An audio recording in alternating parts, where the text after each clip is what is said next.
राधे लाल द्वारा लिखित फिल्मी कलाकार आशा पारेख की जीवनी पर एक नज़र। आशा पारेख एक भारतीय फिल्म अभिनेत्री है। आशा ने 1960 और 1970 के दशक में विभिन्न फिल्मों में विभिन्न भूमिकाएं निभाईं और अपने योगदान के लिए व्यापक रूप से प्रशंसित हुईं, जिससे वह उन दशकों की सबसे लोकप्रिय और सबसे अधिक भुगतान पाने वाली अभिनेत्रियों में से एक बन गईं। अपने करियर के दौरान उन्हें हिंदी सिनेमा की सबसे बेहतरीन और प्रभावशाली अभिनेत्रियों में से एक माना जाता था। 1992 में भारत सरकार ने उन्हें पद्मश्री पुरस्कार से भी सम्मानित किया। आशा पारेख का जन्म 2 अक्टूबर 1942 को गुजरात में हुआ था। उनकी मां सलमा पारेख एक बोहरा मुस्लिम थी और उनके पिता बच्चूभाई पारेख एक हिंदू गुजराती थे। आशा की मां ने छोटी उम्र में ही आशा को शास्त्रीय नृत्य सीखने के लिए एक नृत्य प्रशिक्षण केंद्र में दाखिला दिला दिया, जहां उन्होंने पंडित बंसी लाल भारती सहित कई शिक्षकों से नृत्य सीखा।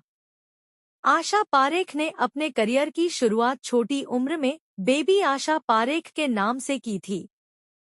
बिमल रॉय ने उन्हें एक स्टेज फंक्शन में नाचते हुए देखा और 10 साल की उम्र में उन्हें अपनी फिल्म मां के लिए कास्ट किया और फिर उन्हें बाप बेटी में एक और मौका दिया।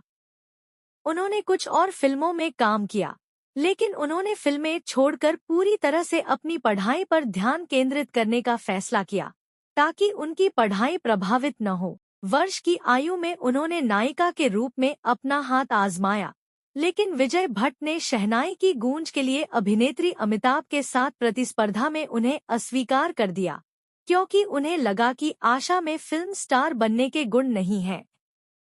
8 दिन बाद फिल्म निर्माता सुबोध मुखर्जी और लेखक नासिर हुसैन ने उन्हें दिल दे के देखो में शम्मी कपूर के साथ नायिका के रूप में कास्ट किया, जिससे वह रातों रात स्टार बन गईं। पारेख अविवाहित रहीं। उनका दावा है कि उनके अभेद्य होने की प्रतिष्ठा के कारण लोग उनसे शादी के लिए हाथ मिलाने में हिचकिचाते थे। अपने संस्मरण द हिट गर्ल में उन्होंने अफवाहों की पुष्टि की कि वह निर्देशक नासिर हुसैन के साथ रोमांटिक रूप से जुड़ी हुई थी, जो पहले से ही शादीशुदा थे, लेकिन दोनों परिवारों के सम्मान के कारण वह उनसे शादी नहीं कर सकीं। इससे पहले पारेख ने केवल इतना कहा था कि उनका एक लंबे समय से प्रेमी था, लेकिन रिश्ते के बारे में विस्तार से बताने से इनकार कर दिया। केवल इतना कहा कि जब तक यह चला, यह अच्छा था। उन्होंने कहा कि उन्होंने नासिर हुसैन को उनके जीवन के अंतिम वर्ष के दौरान नहीं देखा था, क्योंकि वह अपनी पत्नी की मृत्यु के कारण एकांत प्रिय हो गए थे। लेकिन 2002 में उनकी मृत्यु से एक दिन पहले उन्होंने उनसे बात की थी। वह अमेरिका में रहने वाले एक भारतीय प्रोफेसर से शादी करने वाली थी, लेकिन वह अपनी प्रेमिका को छोड़ना नहीं चाहते थे, इसलिए उन्होंने अपनी शादी की योजना रद्द कर दी। उन्होंने एक बच्चे को गोद लेने की भी कोशिश की थी, लेकिन वह जन्मजात दोष वाला था और डॉक्टरों ने उन्हें उसे गोद लेने से मना कर दिया। आज पारेख अपनी डांस अकादमी कारा भवन पर ध्यान केंद्रित करती हैं। मुंबई के सांता क्रूज में उनके नाम पर एक अस्पताल है, जिसे बीसीजे अस्पताल और आशा पारेख रिसर्च सेंटर कहा जाता है, क्योंकि उन्होंने मेडिकल और सर्जिकल विंग के लिए दान दिया था। उन्होंने कहा है कि अस्पताल को कई बार बंद किया गया और फिर से खोला गया।